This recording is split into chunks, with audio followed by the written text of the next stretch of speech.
Hey, what's up, Game of Thrones fans? This is the Campfire Crew, and we're here to talk about Game of Thrones and the magnificent episode that we just got, Spoils of War. I'm here with Campfire Nate. This is your boy Richie McCaney. We live on Anchor and the podcast, so welcome everybody from Anchor that's listening to this. And obviously, we're live in our Facebook group. And, Nate, my heart was beating out of my chest through a majority of this episode. It was a whole bunch of reunions.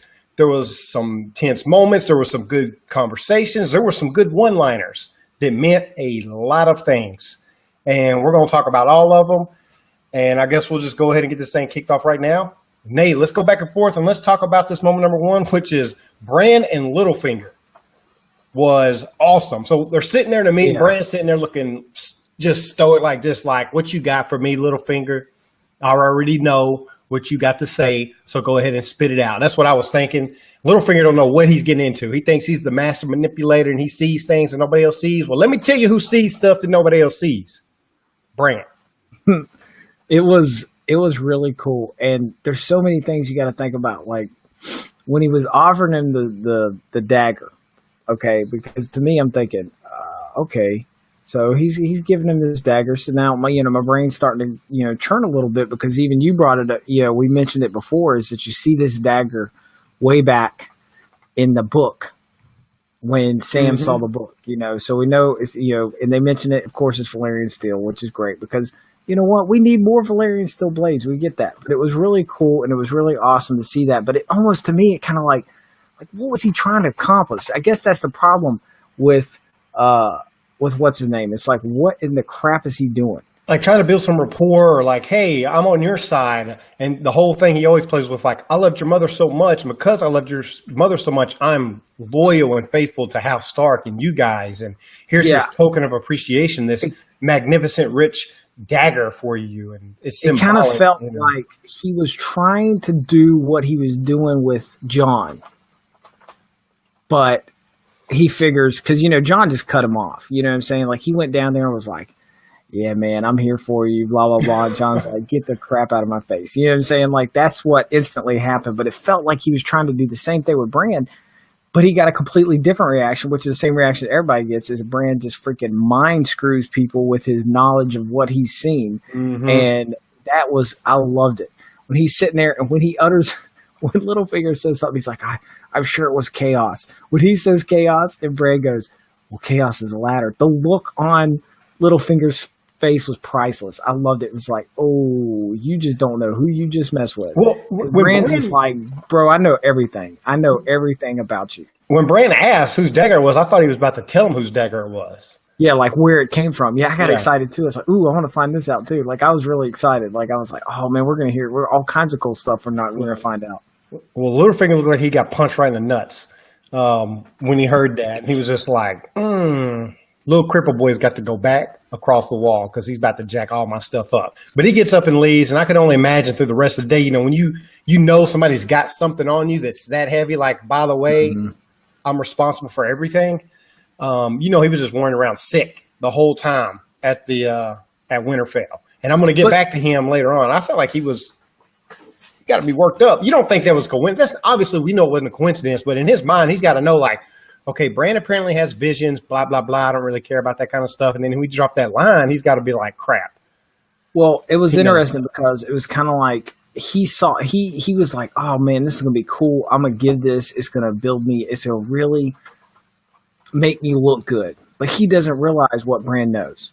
And Bran knows everything there is about and just how important that dagger is and where it's placed. He's thinking, oh, wow, he won't know all the details about this. He won't know all this stuff about this dagger. He's going to just know what I tell him, which is, partially the truth, which is, oh, this is where this dagger came from. All this kind of moment. And Bran just messes with him, man. And I love it.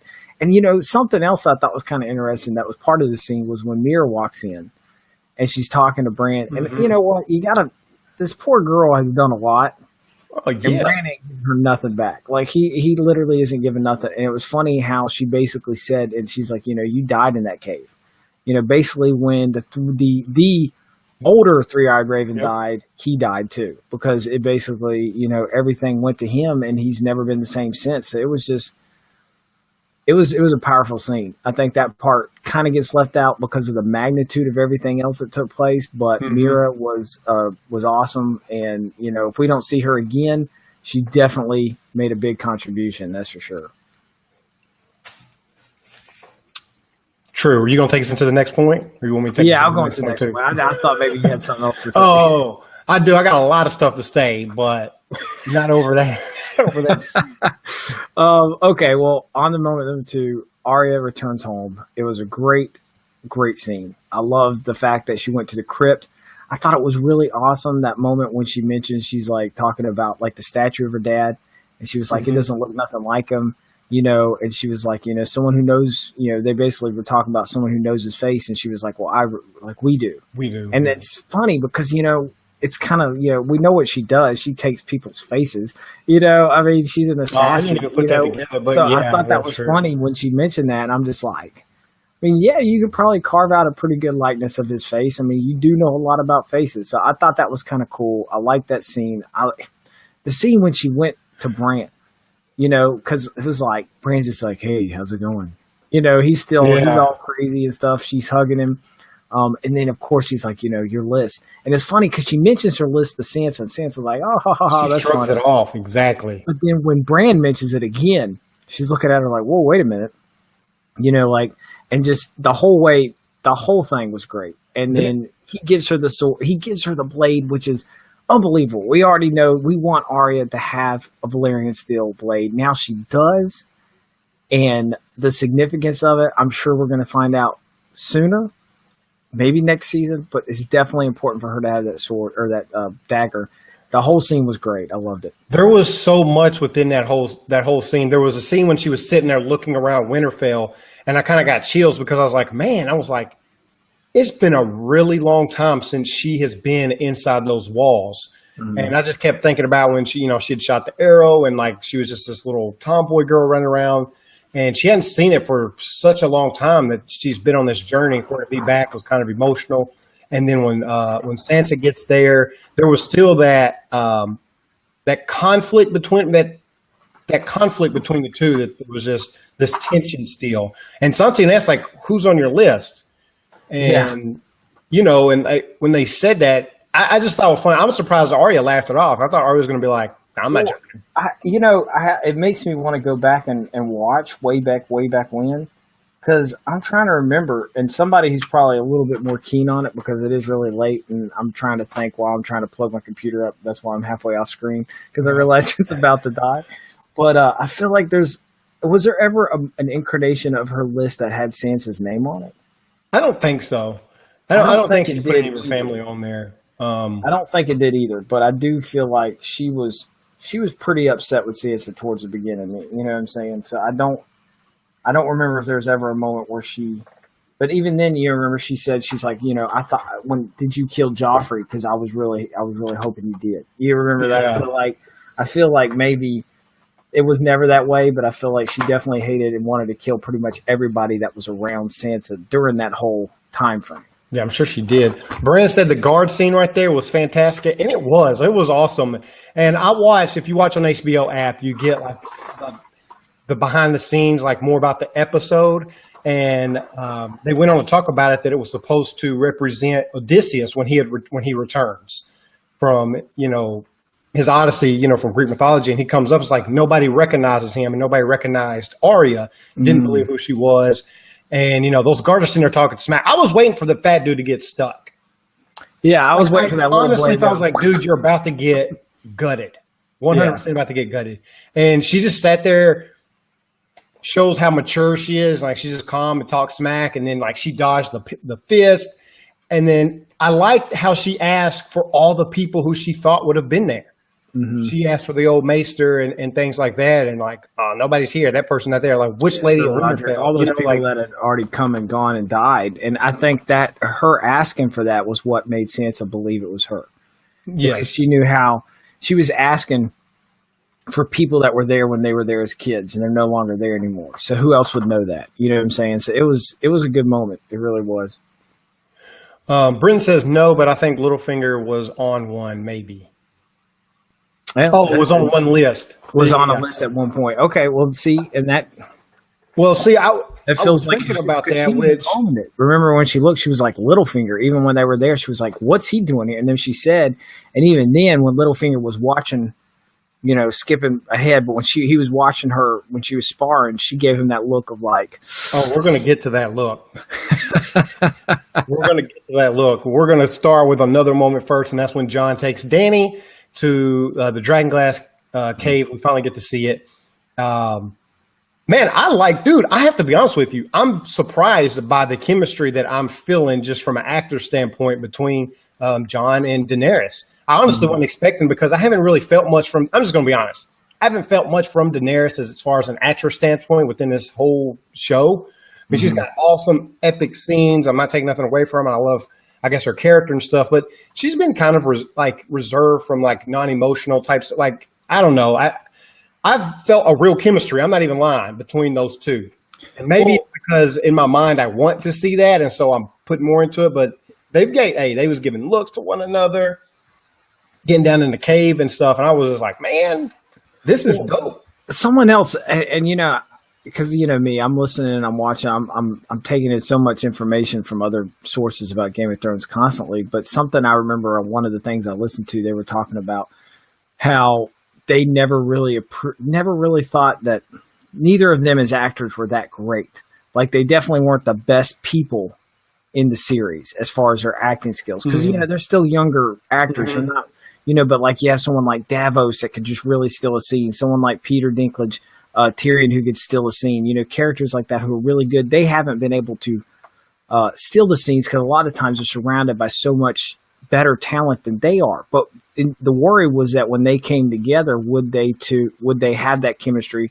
Would their back and forth be really good? Would they really draw us in? And I say they have. Like that last week's episode, I thought was really good. Like when they were talking, like there was just so much like really build up to it, and you really felt it. And then even this episode, it was the same way. I feel like if anything that would have made it really bad is if that wasn't the case, but I feel like they are nailing it. They're nailing it. It's really good. And I appreciate it even more when they were talking and Dany asked, like, she's mad at Tyrion. This is when Dany finds out that, hey, we took Casterly Rock. Cool. Not so cool, because this is really what happened. And she's ticked, obviously. Two of my allies have been jacked up. My ship's been jacked up. Y'all done, like, taking one of the allies to castles. They got the food supplies. Like, I've got to go out here and get Buck. And, like, she's kind of mad at Tyrion. And she asked Tyrion, like, maybe you don't want to hurt your family after all, because Tyrion's like, the enemy. No, you mean your family. I thought that was kind of powerful that it went by really fast, but it spoke volumes. Like, Tyrion, you're a master planner, and your master plan is getting me jacked up. And Tyrion was sitting there looking like, I don't know. And then when she turns and asks Jon, I was curious to see how he was going to answer this. Of course, he answered it like I would consider, like, right. Like, I think that went a long way with her. And I don't know. It was just. Well, it's interesting because she actually wanted his opinion. It. Yeah, so it wasn't like she was just asking. Yeah, she wanted it. So you get that vibe, like she respects him.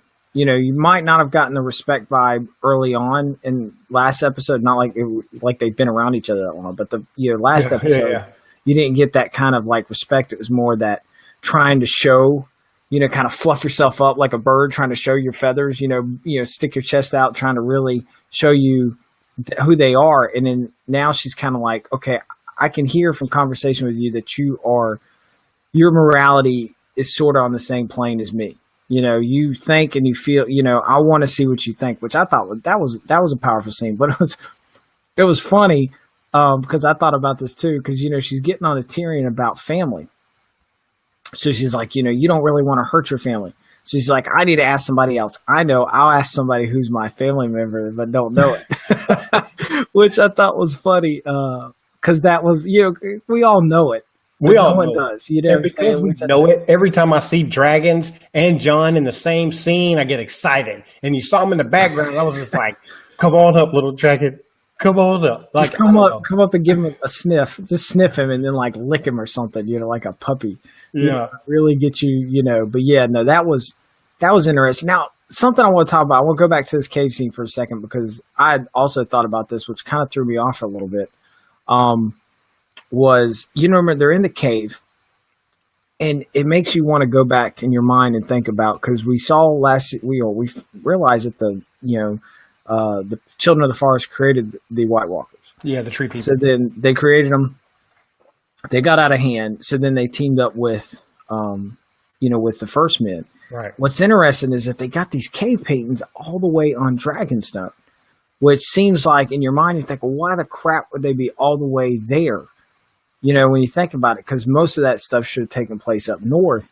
But if Dragonstone is the only place to get dragon glass, and if that's where they went to get it, and then it also almost seems like that's where they got in order to create the White Walkers, as we saw when how they created it, was basically by using some type of dragon glass, because that's what it looks like, obsidian. Mm-hmm. It makes you wonder that how long ago had they been on that island, and how much more significant is that island than we think. Right. Now, that's something that, again, we're not probably going to find out any more information about that, but it just gets your wheels turning, especially from the book perspective, if and when the books finally do come out, is just how much more significant Dragonstone was prior to the Targaryens coming and establishing Dragonstone, because that was there way before then. Way, way, way before then. Yeah. So that's what's really interesting of all just the coincidences and how things lined up the way it did, which is just kind of really cool. And I like that kind of history stuff. So that just kind of got me excited. Brenton mentioned he expected Dany to almost propose marriage as an alliance. Mm. And that wouldn't have, in the cave, instead of bending down, bending the knee, and she may end up doing that. Mm-hmm. It may end up being like, hey, you know what? Let's just get married. And remember what at the end of last season, whenever they left, what's his name? I can't even think of his name now. Whatever they left, she was talking with Tyrion, was basically talking about, you might need alliances, and she said that to Dario. She told him, I need to be unattached when I go over there. So there you go. Yep. And who else other than him? That's right. So let's move on to the next moment, which is by far, I said it before, I'll say it again, might be one of my favorite scenes ever, in the entire history of the show. It got me so excited because it feels like a culmination of all that we've seen Arya, because Arya is probably, she might be my favorite character, if not my second favorite character. Maybe her and Jon might be tied. She is one of my absolute favorite characters. And to see all that she's gone through, and all the crappy stuff, and how long it took for her to become what we knew she was going to become, which was just an absolute bad A assassin. It took a long time, but then to see her show off those skills, and to show it off with someone, but by standards is definitely probably the most imposing female character in the show. This massive, Brienne is just a solid beast. She is a knight. She is a big old thing. I'm telling you, when she stands next to Arya, and we know at this point in reality, Arya is still a teenager, and in reality, as a person, she's 18 or 19. The actress Maisie Williams, she's 18 or 19 years old. When she stands next to Brienne, she looks like a midget. She's not. It doesn't even look. She makes her look so much more like a child when she's fighting, which I think maybe that's what she's supposed to, be more looking like in the books. More like a real little child, but because obviously the show has lasted a long time and she's aged, so now she's more of a teenager. Mm-hmm. Next to Brienne, she really looked like that scene was unbelievable. Just the fighting of it, just the way she did it. She was dipping, she was dodging, she was pulling out her blade. Then at the end, when it came to blow, and it was like she had the dagger at her throat, she had the sword, and they smiled. And at that moment, dude, I was just like, "Oh my god!" It was so much they had this the music that was playing there, and the thing that made it so intense was you didn't really know what Arya's motives was. And it was hey, I haven't trained for a while, and she's like, "Well, let me go fetch somebody." She's like, "Bro, no, I want the one who beat the Hound." And there's this look on her face, And then the second that she realizes she's just not going to be able to take Arya, she looked concerned. Brienne actually looked concerned. And we're talking about somebody who fought a bear. We're talking about somebody who did beat the Hound in a straight up fight. We're talking about somebody who ended up fighting along Stannis. Well, no, not along Stannis, against him, because what was she when she went to fight the fluff dude at the garden when we first got witness to her, and she won the night. But God, dang it, I'm talking about Renly. She was fighting Baratheon. Yeah, when she fought Loras. Yeah, Loras, that's his name. Yeah. And like, so she has fought and beaten, you know, a lot of people and defended, you know, Jaime. So like a lot of stuff's going on. And so for Arya to almost make light, you know, like she made it seem like if Arya wanted to, she could have ended her at any moment because she was kind of playing around, to be honest, poking her in the hand, tapping her in the leg, and things like that. And she could have Brienne got mad. She got worried, kicked that chick right dead in the chest, caved her chest in. I was like, oh, dang, Arya got kicked, boy. But when she got kicked, you know, you felt like it was funny because it's like basically it almost got serious. Pushed Brienne to the point where Brienne had to use her physical physical presence to do something to her. When she did, I mean, you saw her fall back and you thought, oh man, she does flips around and jumps up. And when she laid there, looked like she was ready to tag dude, man. I was like, the music went up, and at that moment I was like, yo, this might be for real. And the whole time, like, and now this is the part I do want to talk about. Sansa's looking and everything is confirming, like, first she says she has a list. Sansa laughs it off. Then she ends up talking with Bran. Bran's like, yeah, with your list, I thought you'd be going to King's Landing. And then Sansa's like, what would you be going to King's Landing for? Well, that's because Cersei's there and Cersei's on her list. And Sansa's like, holy crap. Like, I know Bran can see stuff, so Arya's dead serious. But still thinking, like, Arya's crazy. And then to watch Arya do what she was doing to Brienne, Sansa's like, holy crap. Like, when she said a lot of them are dead, she may have killed some of them already herself. Yeah. And, you know, a lot going on where she just really was in awe with what Arya can do. And the funny part was that I felt like Littlefinger was sitting there watching Arya like, F, all these little Starks are coming around jacking everything up because Arya is nasty bad right now. She's got the dagger I gave Bran, which means Bran just pretty much spit in my face because he really knows what's going on. You know, because he had to have noticed that she had that dagger. Yeah, you know? Well, I think it was funny because while Sansa's watching, you see him watching Sansa. And you can't help from feeling like in Sansa's mind, she's like, man, I find my siblings, you know, my brother, he's this awesome king and fighter. I find my other little brother, he can see the future. I find my little sister, and she's a ninja. What am I? You know what I'm saying? If there is a moment of feeling absolutely like you got the short stick, Sansa got the short stick, and she's got to feel it. She can't get out of the shadows, and she's not. She can't. And it isn't, you know, now that's the thing I think that you're going to see Littlefinger try to play on because when Jon left, she felt like you saw her kind of blossom. She's like, man, I am in charge. Do this. And it suited her. She was really good at it. Then all her family members start coming up, and now she's starting to get back in the shadow again. And I feel like Littlefinger sees that. And I feel like Littlefinger's going to play on that somehow because you got to know that Littlefinger is something we didn't mention last week, which I hated that I forgot about it. And I put it in my notes, but I'm going to mention it now because I feel like it adds to the end game of Littlefinger. But when Littlefinger and Sansa are walking, and Maester, whatever his name, Wonton, whatever that guy is, he's sitting there talking, and he mentions that the other Maester kept every letter or every raven that was ever sent. He kept meticulous records. And when he says that, Littlefinger's eyes almost like, uh-oh, or uh-oh. So you don't know if it's, uh-oh, crap, someone's going to find a letter about me, or, oh, crap, there's a lot of information out of here. And you see that look on his face. Then, in this the same, when Arya's walking with Bran and Sansa, when they're coming out of the garden, you see him standing up on the thing. He's standing right beside where all the ravens are kept. So you kind of feel like Littlefinger he's plotting. He's searching for something. And you saw him get really excited last episode. And then this episode, you see him up there again. And now you're not really sure what he's doing, but he's playing something. I think we're going to see him play it. He's definitely playing something. He better be careful because he got people that can see the future, the past, the present. And he's got an assassin, and he's got a pretty good soldier.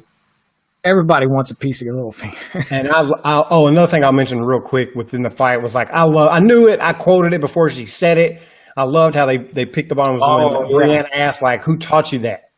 She's like, no one. It was great. I just loved it because I knew she was going to say it. And I was like, who taught you? I was like, yeah, nobody taught me. And when you mentioned her dancing, like she was fighting like, what's his name? Cersio, whatever her. When he taught her how to, when they taught her how to. That's how she was moving. She was flipping around. She was like dodging, like just like him, which was actually funny. She said no one because that was her moves that she learned from him. Well, and when she Kinda like said a that, water she was like, "Where did you learn it from?" She was like, "No one." And what's her name kind of smiled, like. I wondered when is she going to tell everybody? I mean, because I mean, everyone's got to realize. But I mean, it's like you think like Sansa's going to be like, "Man, I'm gonna go sneak in the room," and she's going to find a bag of faces. I mean, like, what the crap? Yeah. Like, you almost feel like they're going to be this weird conversation, or like faces on the table. Like, what are all these faces? What are you doing? Is that Walder Frey? What's going on? Yeah. So it's yeah, I'm excited about it. Just there was just a whole bunch of goodness in this episode, and we're going to end with a whole bunch more goodness, and that is when the Dothraki come in hot to trot. You just hear them building up. You know, you've got the Lannister army, and there was a couple good scenes here. Like Sam's dad. I don't know what his name is, but he's like Tywin Jr. I think him and Tywin would have been boys, and I would have liked to seen those two actually interact. Those two characters. Because he was talking about people, coming up the rear, and he was like, a good flogging, always wakes the nobles up and something. And he was like, well, let's just give him a warning first. And he looked upset that he didn't get to beat somebody that day. And so dad's a dick. He kind of rolled off, and Braun was cracking me up. I'm glad that I got to see a lot of Braun. Yeah, he was like dicking. He was just laughing in his face. And it was like, oh, it was great. It was some really good scenes. And, of course, Braun was one who heard, the Dothraki. And when they lined up, I was like, yes. Like, we finally get to see the way that scene was shot was amazing, because the way it looked and the sound and everything, it felt like a Western. Mm-hmm. It almost felt like you had like straight up a wagon wheel, everyone around the wagon, and you got the Indians coming. You got even with them hooping and hollering, wah, wah, like it felt like, and just the landscape itself felt like it was somewhere out like in the West. And it could have been like this unbelievable, but just the way it took. And then when they came, and I love that scene when Jaime's like, "It's okay, guys, stay, we'll be okay." And then all of a sudden, freaking that scene was like instantly. The look on Jaime's face was like, "I'm screwed." I got chills. I got low key got chills. And then when they cut to her like the side view, her face close up, and she said Dracarys, and then it shot to the side, and we got some epic shots of that dragon and the flames coming out, and that thing was just swooping down, just blowing things to pieces. Yo, people was blowing away. Their dust was just blown away in the wind. They was getting toasted so hard. It was intense. Like some of them, just the way, like, I loved it, like you said, the scenes where they shot it with the flames and everything. It was so intense because it was just like, whoosh, and it was gone. And, and they just looked so unbelievable. Like, it just looked unbelievable. Like, we've been wanting some hardcore dragon action, and we got it. Yeah, now we know where their budget went for this season. There's a lot of awesome dragon scenes because it looked good. Because it looked really good, and we got. There was one particular scene where he's like this, like it's like a side shot, and he's burning fire like this. Yep, just a roll. It was like, man, I want that on my phone. I want that as my back shot. Just to, like I was just like, oh man, that's awesome. Yeah, it was magnificent. And then like you see Brian was almost bested by that Dothraki. Like he threw his little blade at him, he shrugged it off, cut the horse's leg off. And that was kind of an intense scene. And then he obviously impaled him with that spear. And we got to see the spear in action. That was a big scene. Now here's what I thought was interesting in this whole fight. I didn't know Tyrion was there. When Tyrion walks over the hill and he sees his people burn alive, and the Dothraki's kind of joking like, your people can't fight. Mm-hmm. And you almost get a sense, Tyrion did a really good job of making you feel like there was some regret inside of him. At least that's the way I took it. He felt kind of sad. Like, I don't think he regretted what he was doing necessarily, but on the inside, he felt bad. Like, these are his people, and they're getting burnt alive right now, just getting shredded. And I thought him and Jaime was going to see each other. I mean, I thought Jaime was going to make eye contact with him, and it never happened. But he was worried for his brother, because he was like, run, you fool, run. Yeah, I thought the same thing, because I was thinking, oh, man. I was like, when he saw it, and then almost right after that, you had a scene where Jaime was doing the same thing. He was kind of looking, watching people die. Like, you thought for a minute there he was going to see through the smoke and see his brother. But that scene was so powerful. Like, it was such a powerful scene. And then talking about it almost being like it was when they were shooting Bronn, when he was being chased, that whole scene where he's running into people, that felt like a war scene, man. Like, it felt like something out of like Saving Private Ryan or something. Yeah. It was like he kept running into people and they were like hurt or dying or on fire or something. He kept bouncing through it. That whole scene, and then he gets the big ballista out. He's shooting. I like the fact that he shot it several times prior to actually shooting and hitting Drogon, because that would have been really ridiculous for him to be like, first shot, And again, it was funny because the spears look very much like those giant ones from when they was fighting. Yeah, Lord of the Rings, when he was fighting. When he was shooting the dragon. Smaug. But I like that. I like that Bronn. Bronn looked like he was going to get it. Like I was feeling. I thought a couple people was about to get it. It was a worry. It was very intense, like on the edge of your seat. Oh, I don't know what's going to happen. Like I have to be honest. I'm kind of disappointed somebody didn't die. I'm kind of disappointed at this point that somebody big didn't. I was like, because normally that's what Game of Thrones is good for, is that they throw something that's kind of unexpected at you, like it's a gut punch. Like, man, I can't believe that actually happened. And in this, I thought the gut punch was actually going to be Jaime getting burnt. I honestly, because I've been waiting for it the whole episode. When Arya and Brienne was fighting, I was like, yo, Arya might actually kill Brienne. Like, how this going to play out? Like, I was waiting for that. Glad that she didn't. But then I thought Bronn was like done, like when Drogon like popped down and landed, and I was like, oh, he's done for. Well, you just like it did a good job of manufacturing real intense. Yeah. Fear, they did a good job of that. Like nervousness, because you've gotten to know these characters. You're right. We know Game of Thrones. Game of Thrones will kill off a character you love in a heartbeat. So now that it's been a while since someone we really cared about has died, we feel like it's due. Like, that's how we feel. We feel like it's due. So when you get into these intense moments, like I felt like, oh crap, what's going to happen? What's going to happen? And that the way it looked like Jaime almost, it was that weird thing, like Jaime all of a sudden, because he's constantly like a knight, and he wants to be that heroic person, even though he fails sometimes. And it feels like that's his story, is he's wanting to become this heroic person. So for him to have one last ride as a heroic person and try to win, it felt like it was earned if something would have happened. But I feel like maybe he's still going to get that moment, but it might be against a different enemy. So when he was doing that, and right there at the last second, he got tackled and it saved him, it was intense. And then the way they ended, of course they want to make it end with you thinking you don't know what's happened. Yeah. Who do you think saved him? Do you think it was Bronn?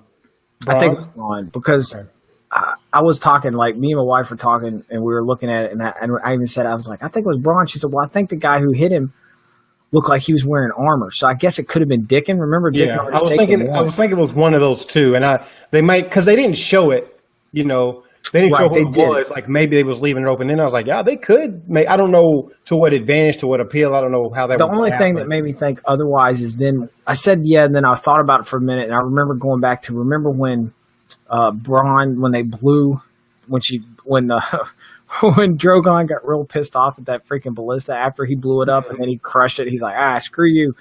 You see Bronn on the ground, but then he gets up and all of a sudden it shows a scene of a white horse right there. So the next thing you know, a person on a white horse saves him. So I feel like that was him trying to show you that he was able to get a horse, not to be like, where the hell did Bronn come from? He just jumped out of nowhere. No, he rode that horse over there to save him. Oh, you said a person on a white horse saved Jaime? Yeah, it was on a white horse. And the last time you saw...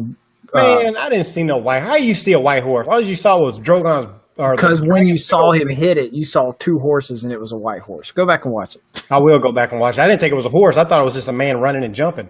No, it was a horse. Because I thought, too, because it torched two horses. You saw a guy on top of a guy going this way, and you saw two horses just go... Okay. Obliterated.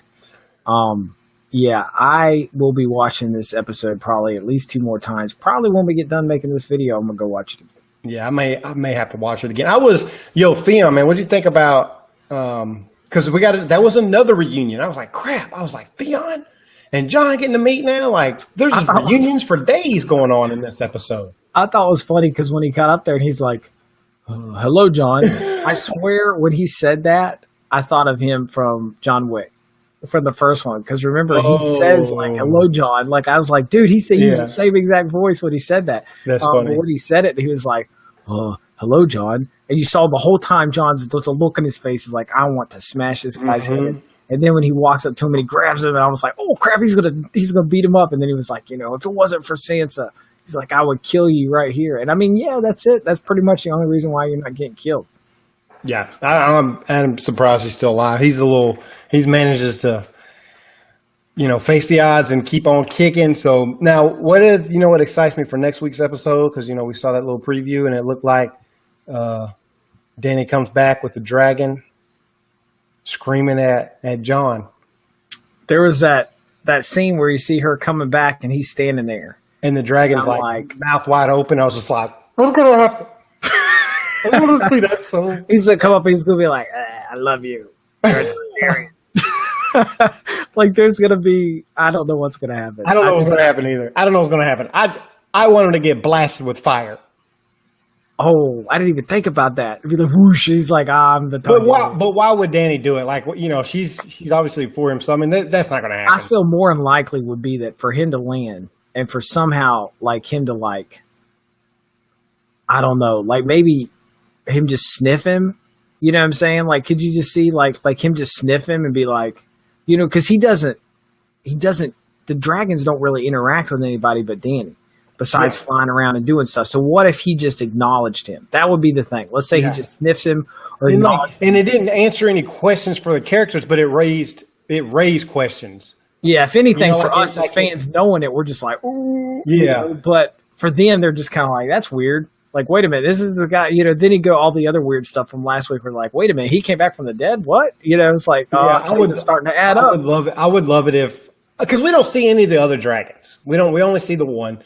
And I want to see Rhaegar. I want to see that dragon because, that's his dad. His name after his dad. Mm. I want to see that one come down and just, give him a nudge. Or I want to see something. And just enough for the dragon, like you said, acknowledges them and then gives him a headbutt and flies off. And Danny's like, wait, what the freak is my dragon? Like, what did you do? What's going on here? I don't know. I want to see so much. This was a good episode. It was intense because these were relationships and conversations and build-ups that we've been seeing since season 1, and now everything's coming back to a head. All the characters, all the pieces are back on the board. They're together. They're meeting each other. We also know that John is meeting up with Bran next episode because he has a comment where he says Bran said he saw the White Walkers. Well, he could have just sent him a message, or he could have called him up on the Weirwood tree and been like, yo, brother, it's been a long time. Let me give you a heads up. What's going on with the Night King? I don't know. That's true. It's very true. That could happen because John does still kind of need to be there to mine the dragon glass. I think. Yeah. Yep, it's gonna be interesting, man. I'm excited. Lots of good stuff, man. Super excited. That's pretty much the after show we have for tonight. I'm ready for next Sunday. Let's fast forward this week of raggedy work for everybody and get back to Sunday so we can watch some Game of Thrones action. But guys, that's it. Thanks for listening and tuning in. If you've seen us on where are we at? Facebook, and you comment, like the video, you can share it. If you're listening on the podcast, favorite the podcast, come back. We're going to be doing this show every week. And then probably some other stuff might be popping up on here. We're just focusing on Game of Thrones right now, obviously. But man, other than that, that's it. And until next time, we out. See you later, guys.